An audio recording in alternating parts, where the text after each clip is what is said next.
Hello, and welcome to an episode of Todd Talks. When Todd Talks, people listen.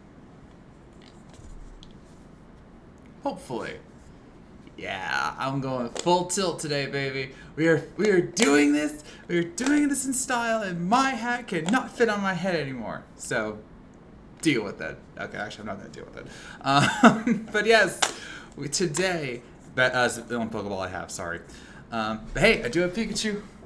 But today is the day of the prediction video for the death battle we have been waiting for forever. Yes, I would argue more than Galactus Unicron. We are talking about Ash Ketchum versus Yugi Muto. And as you can see, I have come dressed for success. I am here to play Pokemon and Yu-Gi-Oh! And yes, I do have something for the Yu-Gi-Oh! Video once we get around to it next week. But yeah, this is my childhood. Like full tilt. Alright? I grew up on Pokemon. I grew up on Yu-Gi-Oh! I watched every single series with Ash. Then dropped off in Pokemon Horizons because it's not the same. It's not the same. And then with Yu-Gi-Oh! I did indeed start with the first series. Okay, we'll talk about what I mean by that later. But I started with the first 4 Kids series, and then I watched it all the way up to Zexal because, yeah, that was no. What happened to my Yu-Gi-Oh? But this was my childhood. I collected Pokemon cards. I collected Yu-Gi-Oh cards. I played the Pokemon games. I played the Yu-Gi-Oh games up to a point, and this was everything to me. All right. It still means everything to me. I mean, this Ash was my first cosplay in many respects. I had the Pokeball, I had the hat, I even had fingerless gloves. I actually had ones that had the Triforce, the Hylian shield on it, just because it was $1. I was like, it doesn't matter. It's like I'm showing my Nintendo love in a different way. But yes, this is my childhood. And so this is going to be a very emotional death battle for me, regardless of winner, just because it's like I get to hear Death Battle talk about some of my favorite shows ever and some of my favorite characters ever in such a fun way. Based on the previews, it's going to be completely legendary, pun intended. So, let's get started. Our story begins in the place known as Pallet Town, where at the age of 10, young trainers can go to the one and only Professor Oak, claim a Pokemon, and start their journey. But for one 10-year-old boy named Ash Ketchum, did decide to wake up late. Oops. So when he went to Professor Oak and tried to get his Pokemon. Oh, by the way, you want to know what's in here? Superman bouncy ball. It's a long story. But I always trick people. Say, hey, if you guess the Pokemon, I always say, if you can guess what's at the Pokeball, I'll give you a free comic at the Comic Cons I do. And they're like, they always don't think about, I'm tricking them. I'm so evil. Anyway, so when Ash went to get his first, Pokemon, he found that both Bulbasaur, Charmander, and Squirtle were taken by other trainers, 2 of whom we never meet. Curious. But we hear about them. We hear they had like failed journeys or whatever. But we find with them gone, Ash is distraught. Well, how am I supposed to start my Pokemon journey if I don't have a starter Pokemon? So Professor Oak reveals I do have one more Pokemon. And it was indeed the Electric Mouse Pokemon, number 25, the icon of the series outside of Ash, Pikachu. And shockingly, it did not go well. Not at first. The two did not get along. Pikachu was a lot, as the preview video accurately said. I even said that before. I was like, Pikachu was, and I went, a lot. And you go, a lot. It's like, yeah. I would have loved to written this episode, I'm just saying. But Ash and Pikachu had the rockiest start possible to their relationship. And it took a literal flock of Spearows to jolt them into friendship, with Pikachu and Ash doing all they could, not just to survive these Spearows, but to help each other out, to supercharge Pikachu's Thunderbolt attack and take out the flock. which would come back to haunt them, actually. And that was one of my favorite episodes ever, was they revealed that the Spearow tried to get the revenge. Never forget. But after their encounter, they witnessed a legendary Pokemon in the sky that we would find out was the legendary bird Ho-Oh. And from there, their journey truly began. Now, I want to pause here because usually with my research, I always dive deep into the characters, learn their stories, learn their tricks and antics and whatever and feats. I don't need to do that. I don't need to do that for Ash. I've witnessed them all of them. So this is very fun for me. I did look up more stuff on Yugi because I need some key data, as I'll explain later. But for Ash, I witnessed it all. Because Ash's journey to be a Pokemon master led him across 8 different regions, multiple side content, junior leagues, competitions, companions, Pokemon, and so on. To be a Pokemon master for him wasn't one singular thing, as we would learn later on. But he wanted to be the very best, like no one ever was. And so he went from Kanto to Johto to Hoenn to Sinnoh, to Unova, to Kalos, to Alola, and then technically Galar, though not in the usual order that he would with the other regions. And from every region, any challenge that he sought out to do via the Pokemon League challenge for 6 of the 8 of them, Alola and Galar were different. He would take on their gyms, he would take on various rivals, he would take on eventually the leagues themselves, and he would attempt to conquer them. And in terms of gym battles, he got every one.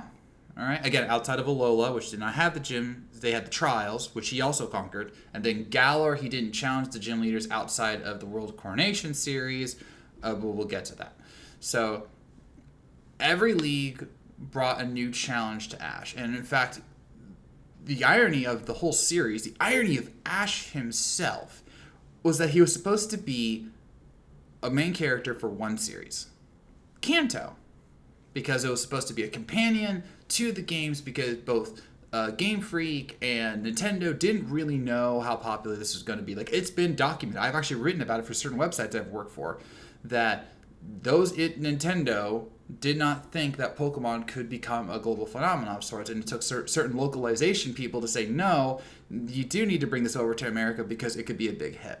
And then with the companion series, the Pokemon anime, it was a case of, hey, let's just use this to bolster the game, more visibility, and then everyone just loved Ash, they loved Pikachu, they loved the battles, they loved, how it was different from the game.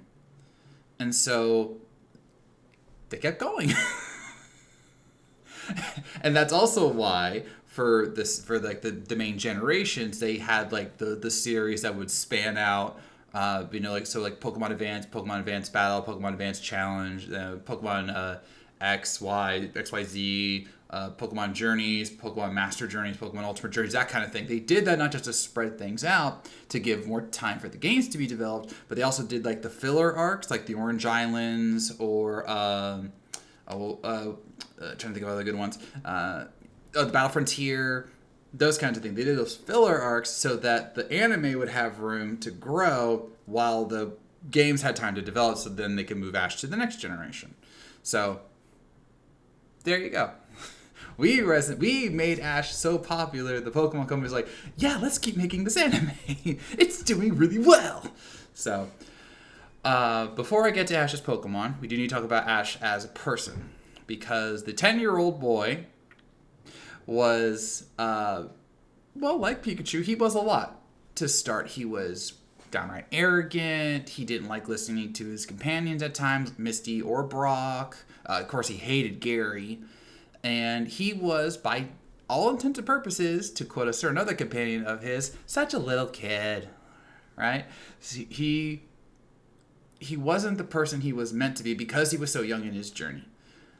As time went on, though, Ash's skill, mental battle style, and personality became more fully formed. For example, he always butted heads with Misty, but then they became really dear friends, including when she would return later on during his Alola journeys, and they hit it off just like before. Sure, it might have destroyed her bike in the process, but she got it back. She got it back. No, she did. She really did. But Ash is a very caring person, especially to his Pokemon. You could argue that his greatest strength is his connection with the Pokemon. Yes, we know the whole Pokemon are slaves thing. They joked about it in Red versus Ty. But Ash literally is the exception to the rule. Because, okay, I can say some of the others are too. But if we're focusing on one, Ash is the exception to the rule. Because he always loves having his Pokemon out with him. Pikachu always rides on his shoulder. In fact, outside of the pilot episode, he never goes into the Pokeball. I don't think he's ever canonically gone to the Pokeball outside the pilot episode. So there you go. And he's fine with that. And he's had other Pokemon be around with him. He's connected with various other Pokemon of other types, including legendary and mythical Pokemon. In fact, his connection with Pokemon are so great, he actually has powers. Let me explain. Canonically, in both the anime series and then the anime movies, which I know aren't fully canon, it's really tricky. But he has had the ability to talk with various Pokemon, not just Pikachu in their own way. And yes, Pikachu said he loved you in Pokemon I Choose You, but we're not going to talk about that. We're not going to talk about that.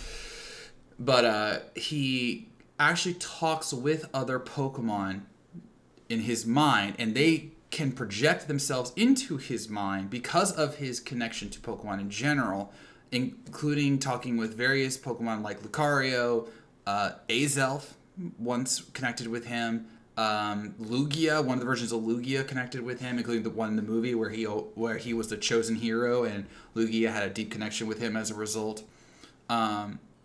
He also has Aura, like the thing Lucario has. Yeah.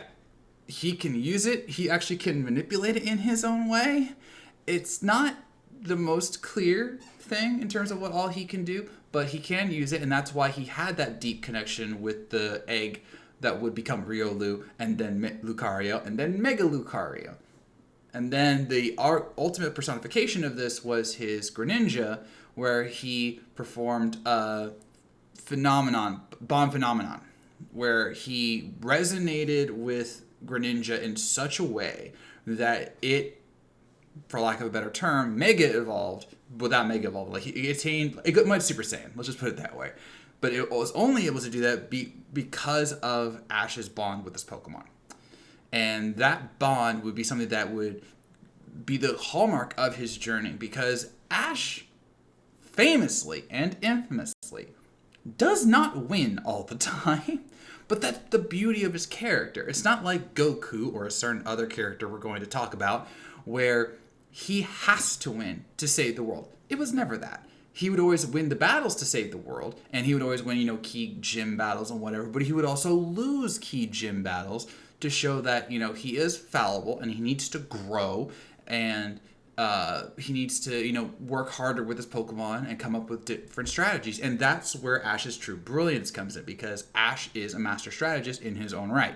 As I noted in the previews, dang it, I just lost his name.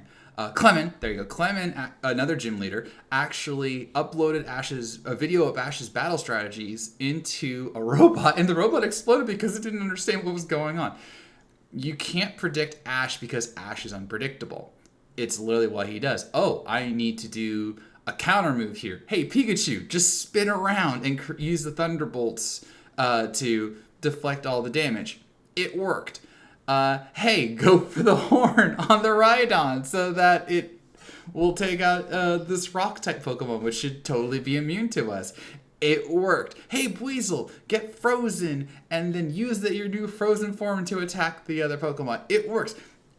Ash is so good at this that even trainers and gym leaders and league winners, you'd think, they're going to easily beat Ash. He overcomes them because he thinks on the fly, he's never afraid to get creative, and he wants to bring out the most in his Pokemon. It's a beautiful thing. And so when you see the series that really bring out Ash to his fullest, which in my opinions were X, Y, and Z, and then with the World Coronation series, where you see him like in peak battle form, he's just the best that like no one ever was. And that's why after 7 regions, he finally got his first official league victory, where he was the first champion of the Alola League. A feat so grand, he's like, I don't want to talk about it. No, canonically, Ash is rather humble when it comes to his victories. He doesn't see it as I need to brag about all of this. Like, he'll show the badges. I don't have them. He'll show the badges to people to show like how far he's come. But when he got the Alola win, he didn't even tell his new companions about it. He's just like, yeah, I did that. And? So? And then that led him to join the World Coronation Series, where he got to face arguably the greatest trainer on the planet, among other great trainers on the planet, via the Masters 8. And in arguably the coolest thing you'll ever see ever, Ash took on Leon, who was an undefeated trainer. Like, seriously, he had been undefeated for like the span of years, beating top tier trainers, including Lance, Diantha, and so many more. And he beat Leon. He became the monarch of the Pokemon world. He was the king. All right? And that's where the series ended.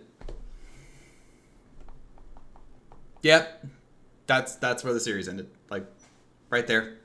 There was totally not an epilogue show. There totally was not an epilogue series that was like 16 episodes or so. And no, it was 11 episodes. It was like 11 episodes or so, and they were completely bunk. And then they asked the question of what is a Pokemon Master in like 5 minutes, because Gary Oak of all people asked if Ash had become a Pokemon Master yet. Didn't happen. It was such a terrible epilogue series. I'm sorry, it really was. Also, I don't know why my camera just went blurry on that. I do apologize. No, whatever.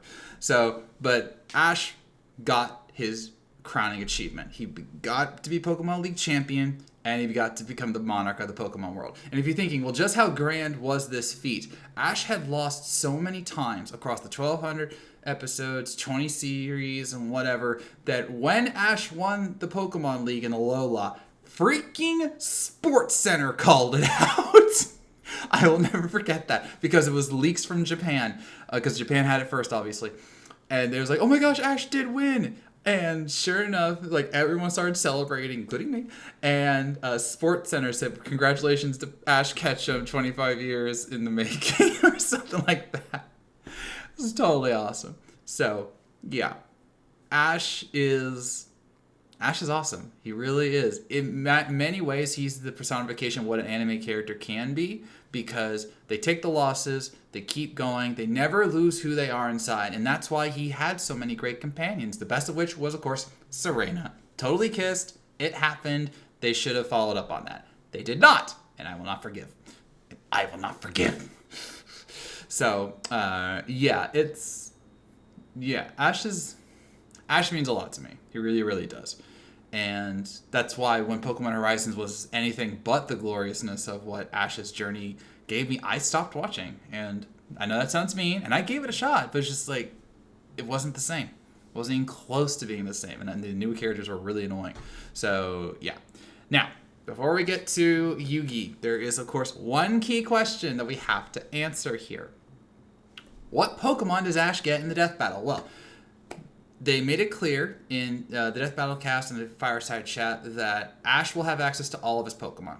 All right, just like Yugi will have access to all of his monsters. But that doesn't really help, now does it? Because across his journey, both the anime series and the movies, Ash has had so many Pokemon. Like, seriously. And even the ones he never caught, he had huge connections with, like Meloetta.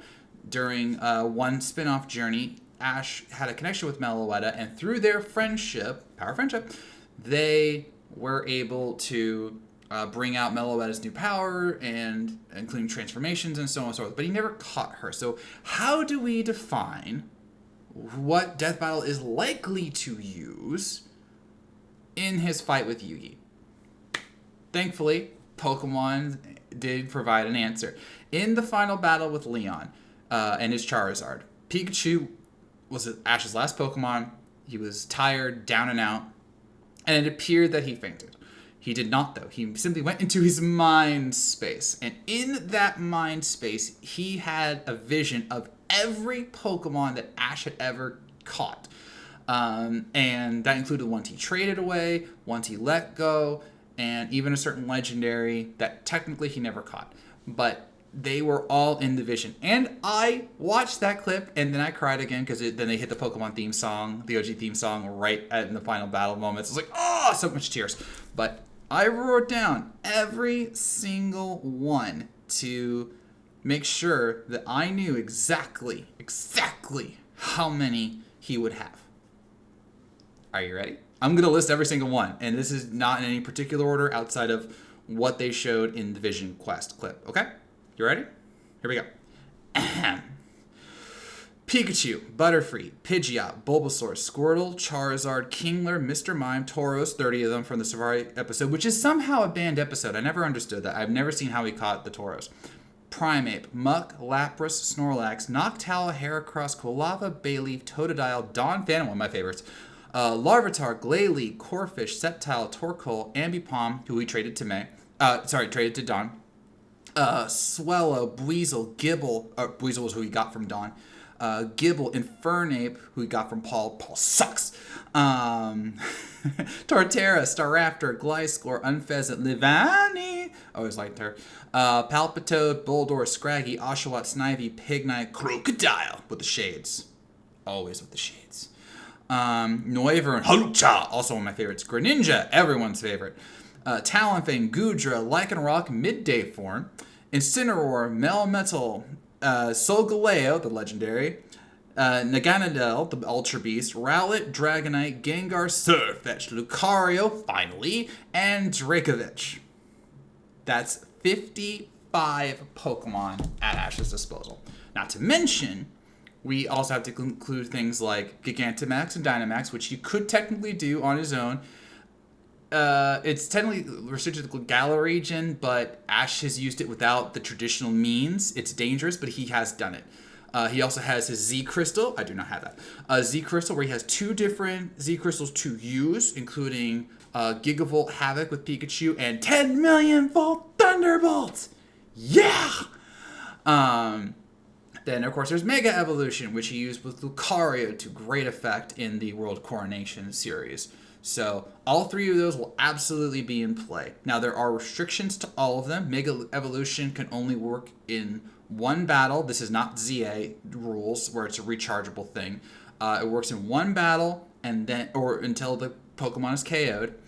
Then with Z Crystals, you can only use them once without certain recharge. They had recharge with the Tapu Koko and such in the Battle of Kukui, but that was external circumstance, once per battle. And then Gigantamax, I think it's only 1 per battle, but again, that one's a little wary. But yeah, Ash has a lot of Pokemon at his disposal. They have made it clear that they will use them all in the fight. So if anything, imagine that Yugi walks up to Professor Oak's lab and challenges Ash to a battle, and all the Pokemon are there behind him. That's how you need to think about this, all right? So Ash has got a lot. Ash has done a lot. Ash is my GOAT in so many ways. And I've talked for him about 25 minutes. So, 23 minutes, fine. 23 minutes. So I think it's time we go on to Yugi Muto. I knew I was gonna have fun with this one. So, our journey with this one starts in 2 different time periods. The period of ancient Egypt and the modern day. In ancient Egypt, there were shadow games or duels of various natures. It's technically called shadow games in the American dub version. I will get to that, I promise you. But in ancient Egypt, among other places, the beings of that time period were in constant contact with demons and monsters of all sorts. And to save them, they used relics of incredible power like the Millennium Items to trap them into stone and eventually into cards so that they could use them in battles to defeat enemies, trap souls, and so on and so forth. Fast forward 3,000 to 5,000 years later, depending on which dub you're looking at, and the young Solomon Muto, okay, he wasn't that young, but the one and only Solomon Muto was able to find a mysterious box in a pyramid which he gave to his grandson Yugi Muto. And after assembling the pieces of this Millennium Puzzle, he made a wish for friends. And soon he found himself not only with friends, but with a passenger within his body, mind, and soul. This was Yami, who had another name, but we'll get to that. And together, with the cry of Yu-Gi-Oh!, they would work together to face all sorts of threats. Now, much like how Pokemon, as noted in their preview, was focusing on the anime versus the games because Ash and Pikachu break all of the rules, we have to be clear about which version of Yu-Gi-Oh! We're talking about. Because for those who had only seen the 4Kids version, you were probably curious about what the heck were we watching in the preview today. Here's the thing, and even I didn't know this until researching this, which is why I'm glad I researched this more. There were actually 2 different Yu-Gi-Oh! Animes. I know, even I was surprised at that. There was the 4Kids version, which is what I watched, and then there was another version, I think it was made by Toei, and that one followed the manga more, and this is where things must be talked about clearly. Ben made it clear that they're going to focus on both the anime and the manga for Yugi and Yami, because both of them show their cards in different ways, show the different collections that he could use, or a collection of cards he can use, and of course his powers. And in the manga and in the other anime, things get dark. Like, if you thought that Yami looked a little sinister in the manga panels and the other anime, you weren't exaggerating. You were not overthinking this. This is exactly what happened. Because in those versions, Yami's a dick. Remember the line about Boomstick saying that he's basically a version of Jigsaw? He's not the first person to say that. I kid you not. Before I even watched that preview video, I was reading something about the differences between the manga and the anime, and one of them basically straight up said that he is Jigsaw from Saw, but with, games. Like these kinds of games. So, yeah. It's a lot. So it's important here to note that they will take both the manga and both versions of the anime, which is why they used them in both the previews, in the preview, for his analysis. So I will focus on the main version that I know, while also adding in the other elements in terms of powers and cards and such. For example, in the 4Kids version, there were multiple arcs that were filler, even though they had a long expanse. The original anime, the one that I watched, was 224 episodes, all right? That was longer than even I thought it was. And typically, that's just the original series. It's not GX or 5Ds or Zexal or any of the other ones, all right? Just the main original series with Yugi was 224 episodes, not including the movies, which I will not be including here for reasons.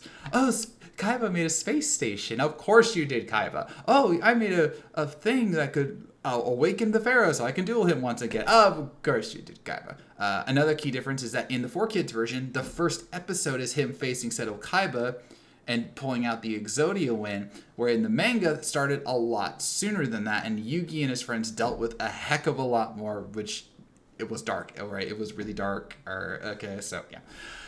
But for to keep this a little straightforward, just a little, once Yugi and Yami were merged, they didn't fully realize that they were together. Yami would take control when ever a duel came up or a certain bad guy had to be dealt with.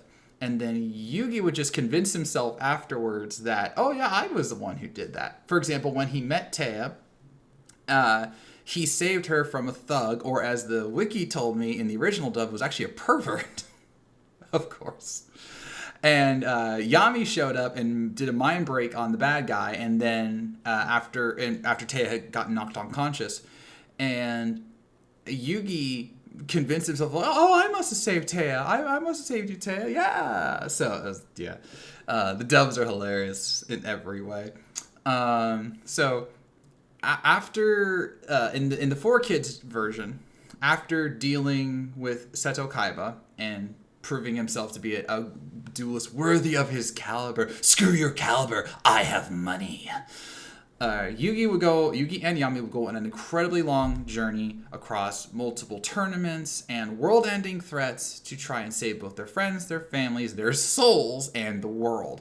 It all obviously started off with Duel's Kingdom, where Maximilian Pegasus Kaiba Boy stole his grandfather's soul, for real, and told Yugi that if he wants it back, he has to challenge him because, surprise, Pegasus also had a Millennium item with the Millennium Eye. He would also meet other enemies like Bakura, who had the Millennium Ring, which also had a different spirit inside of him, but this one was an even bigger dick than Yami was.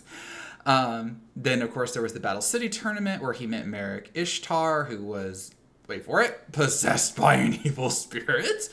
And many other journeys to come, including taking on the former ruler of Atlantis, facing off against several of Kaiba's own rivals and family members, for real. And then eventually going all the way back in time to ancient Egypt to learn the truth about who Yami was. Because eventually, via a duel with Bakura in two different versions, there was the tabletop version in the manga, and then there was the card game version in the anime, where both times the souls of Yugi and his crew got put into items and cards, and they had to try to survive.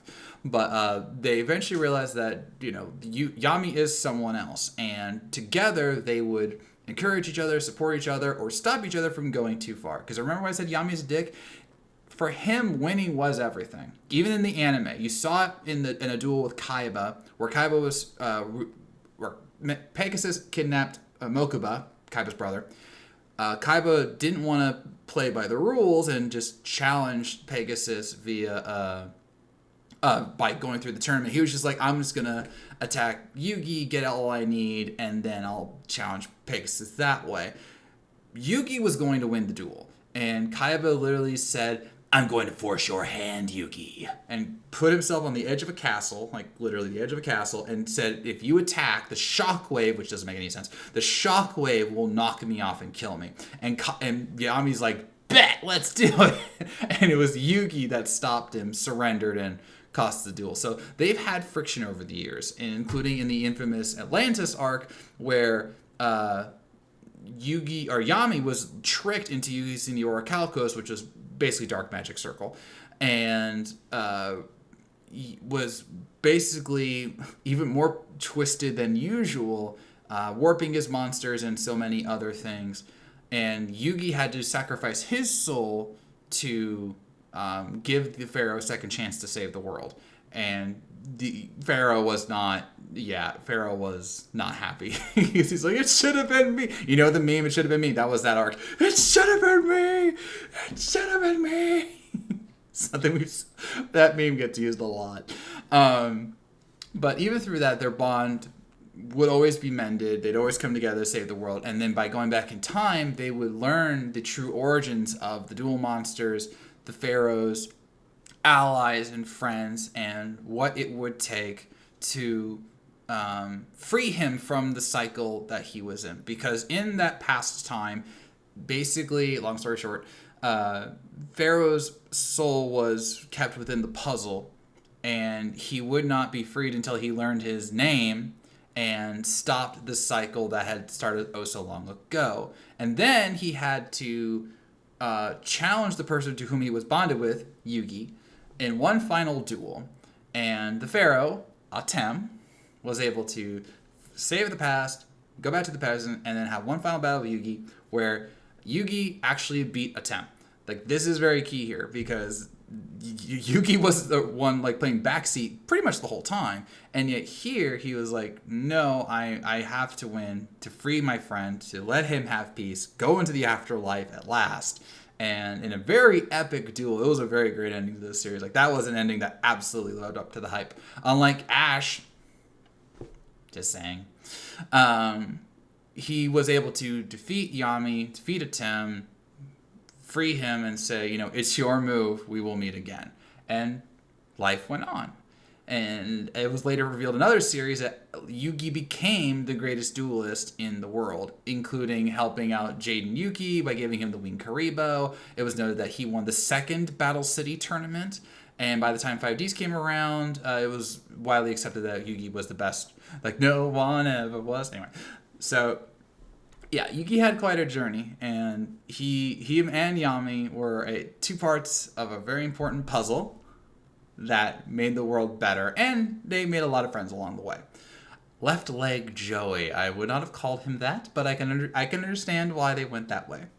And don't get me started on Tay and Rebecca. That's just no.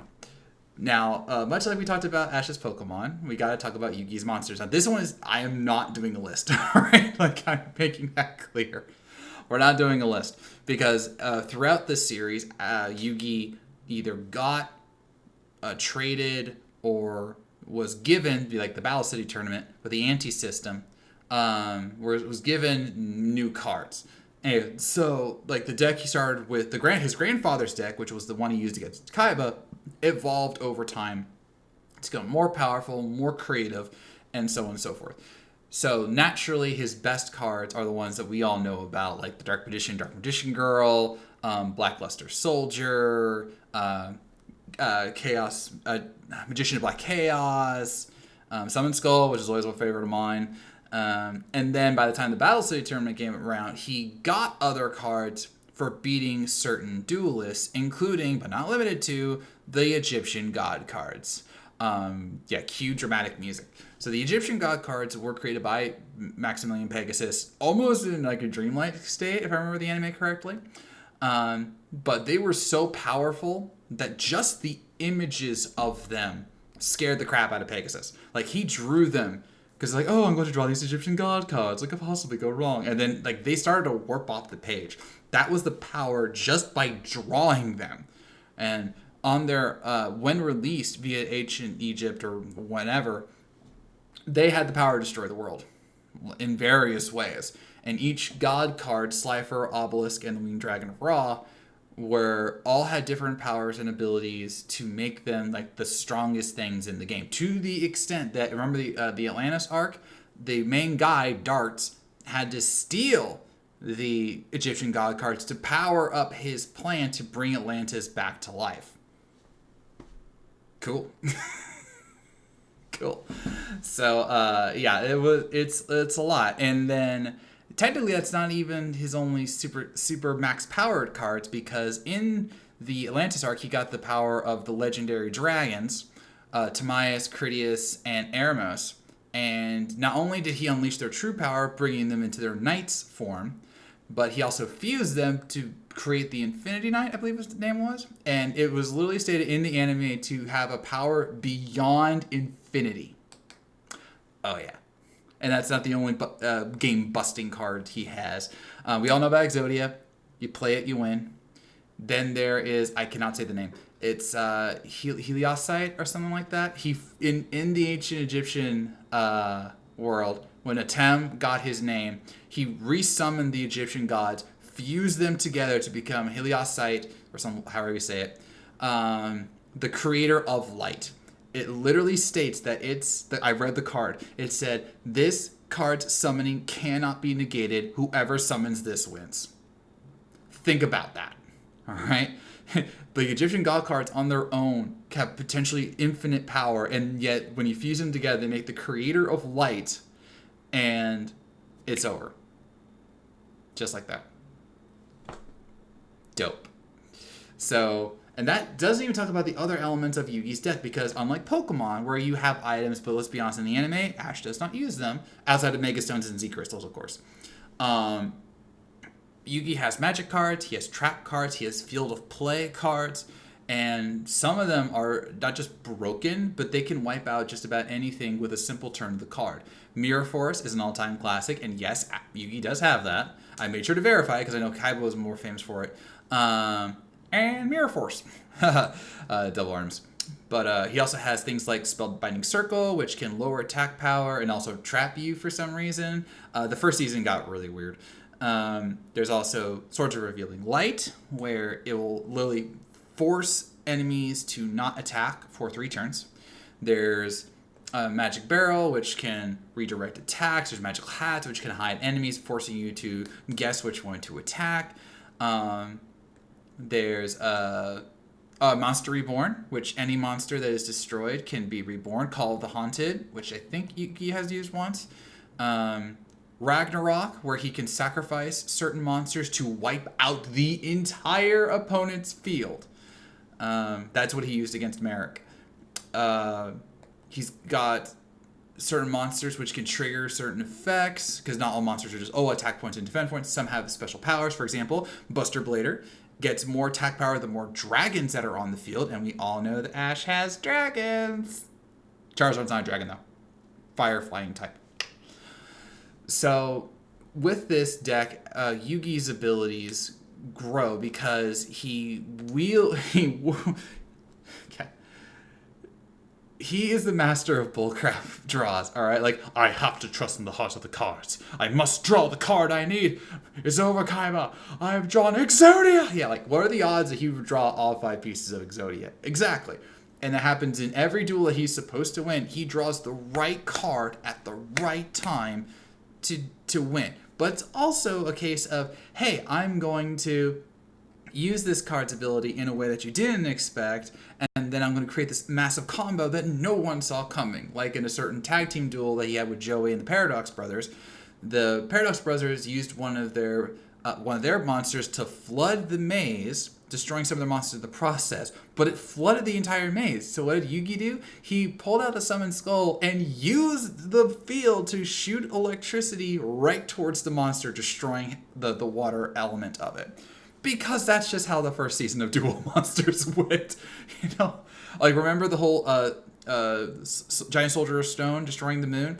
The moon was a field spell card that Yugi played, and the person he was dueling was a water wielder, like a water type monster user, and so he flooded half the field while the moon was still in play. So Yugi used the Giant Soldier Stone to destroy the moon so that the water would recede and literally strand all of his monsters. I'm like, okay. Yeah, they got wild in the 4Kids first season. But even beyond all that, we have to talk about, what time are we at? 41 minutes. This is going to be the longest video ever.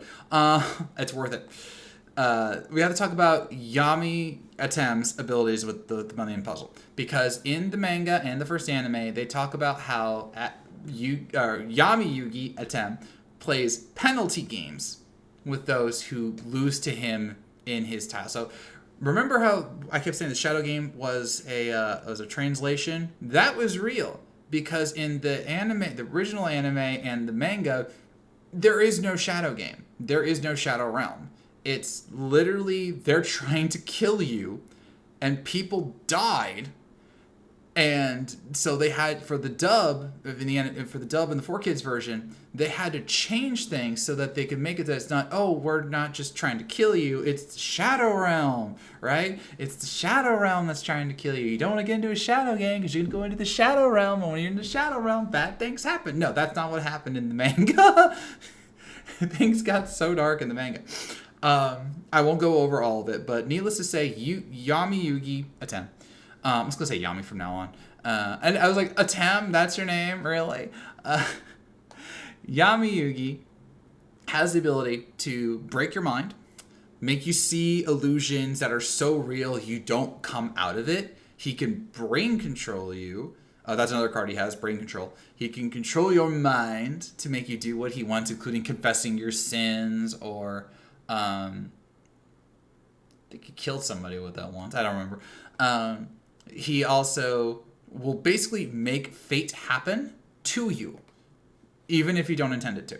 For example, he once used paint to put like a fire trap around some jerks, and then they dropped a match on accident to light everything on fire. He also electrocuted a person because he made probability happen to that he would be electrocuted. Remember Panic from the Duelist Kingdom, where he tried to destroy Yugi with the fire? Not only was Yugi able in both the manga and the anime to stop the fire outright via force fields, but in the anime he did the mind break, shattering his mind. In the manga, Panic decided, I'm going to choke you. Like, he had like a gauntlet thing. And he said to Yugi, if you die, you're going to get hung. And so he beats Panic. Panic activates it anyway. And Yugi just goes, nope. And Panic is the one who basically gets hung. He survives, but he feels the pain of being hung. And then there's Kaiba. Oh, Kaiba. Kaiba decided in the manga, long before the Exodia battle, to just straight up try and screw with Yugi and his friends. Bad move. So what Yugi did was he took Kaiba's soul and put it into the form of a monster, like a dual monster, and then had Kaiba experience the monster dying over and over and over and over and over and over again, just so he could feel the pain of it all. Just so he could feel the pain of all the monsters dying. And then when he did the mind break in the manga, it actually took 6 months for Kaiba to recover because he had to, and I quote, put together the pieces of his heart. So because they are using both the manga and the original anime as key pieces of lore, as they should, Yami has far more abilities than you realized. And so when you mix that with his dueling ability, the unstoppable cards he has, you can see why he's the king of games. 46 minutes. Woo! I'm not mad in the least. I was like, this is the most important thing in my day, ladies and gentlemen. This really was. So, who wins in a fight between Ash and Yugi? Now, before I pick my verdict, should be pretty obvious though. Before I pick my verdict, we must remember, Ash will have every single one of his 55 Pokemon. He will have his special abilities, including the Z Crystal, the Mega Stone, potentially Dynamax and Gigantamax, depending how fair they want to make it, and his ability to create Bond Phenomenon with Greninja and Aura with Lucario. Not to mention his insane strength with like the log throwing feat and his indomitable will and blah, blah, blah, blah. And then Yugi will have access to, let's just say, his best deck. He'll have all the cards. Not all the cards of the game. That was a misconception in the Death Battle cast they did with Ash versus Yugi. No, he'll have access to all the cards that he has used in the series, but he'll also have, the Egyptian gods, probably the dragons, and certain other broken elements. So, who wins? It's Yugi. Okay. I know that Ash and Pokemon get buck wild. Absolutely bonkers. And there are certain feats that you could argue put Ash on a certain level. But context is absolutely key here. And I know they'll do this in the Death Battle, but here's the thing. In the Death Battle cast, for example, Ben, who's arguing for Ash, noted that he went up against an Ultra Beast who was such a danger to the world that all the Tapu Guardians, including Tapu Koko, knew that they had to be taken care of. And that's why the Ultra Guardians were made, to stop them. Because if they were let loose, they could destroy the world. And they could, in their own ways. Then there was Necrozma, who was stated to have taken basically all the light of the stars in the universe and even saved or stopped the destruction of Poipol's universe, who became Naganadel, but at the cost of going into its black form. So you could argue, wait, does that mean that Necrozma is a universe buster? Not really, because it's stalemated by Nihiliga, who is not the strongest of the Ultra Beasts by far. And that was really a context situation. I feel that one's been exaggerated a little bit. Not to mention, you could argue that a lot of Yugi's monsters aren't just world destroyers, they're universe destroyers because of the grand power that they have. Not the least of which is some of the ones that I've mentioned that are beyond infinity. Like, they were specifically stated to be beyond infinity in their power. Necrozma obviously does not have infinite power, or otherwise it would not lose. And in the Poke hierarchy, while Necrozma is strong, nothing is above Arceus, who is technically multiversal, but that in and of itself is a context situation. And yes, Pikachu damaged Arceus in the movie, but it was a vestige, I guess, a splinter of Arceus. Like, they talked about this in Arceus versus Aslan. It's a splinter of Arceus' true power. In contrast, Yugi has fought beings that are meant to destroy the world, destroy alternate universe or whole dimensions in and of itself. And that still doesn't even talk about how he has attacks that would wipe out Ash's Pokemon by default, like Mirror Force or Ragnarok. He could control their Pokemon, or control Ash's Pokemon, like with Brain Control.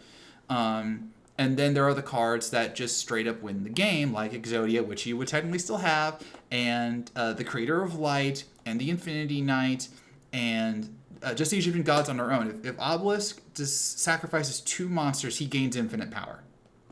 Like, that's canon. Like, he cannot, as long as he sacrifices 2 monsters, he wins. And then that still doesn't talk about the biggest element, and that's Ash. Everyone's like, but Ash will throw a log at Yugi and Yami and then he'll win. That's not how it works. Okay? That's not how it works. All Yami has to do is break his mind. Or he could cast an illusion to make him think that he's winning and just not make commands at all. He can do that. He in one of the versions, he actually made a guy think he was on fire when he wasn't. Or that a woman who was vain could only see the wrinkles even though her face was fine. All right? He can make Ash see what he wants to see. And yes, Pikachu could theoretically shock him out of it, but Yugi's got monsters that have electricity too. All right? And while it's true that Ash's Pikachu defeated Nihilego, fused Nihilego, Lusamine, with 10 million volt Thunderbolt, that's not actually as much power as you think it would be. Okay? It's nothing compared to an Egyptian god.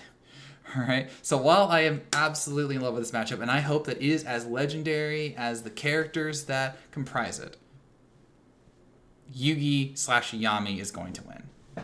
Good. I'm still under an hour. I didn't mean for this to be the longest video ever, but here it is.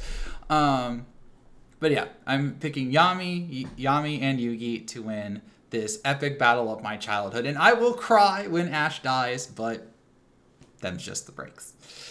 So, with that, I'm ending this episode of Todd Talk. Who do you think is going to win between Ash and Yugi next Sunday? How big do you think it's going to be? Are we going to see all the best monsters from both sides? How do you think it's going to end? Let me know in the comments below. So, thank you for watching. You made it as far. I know you were listening, and I'll see you around.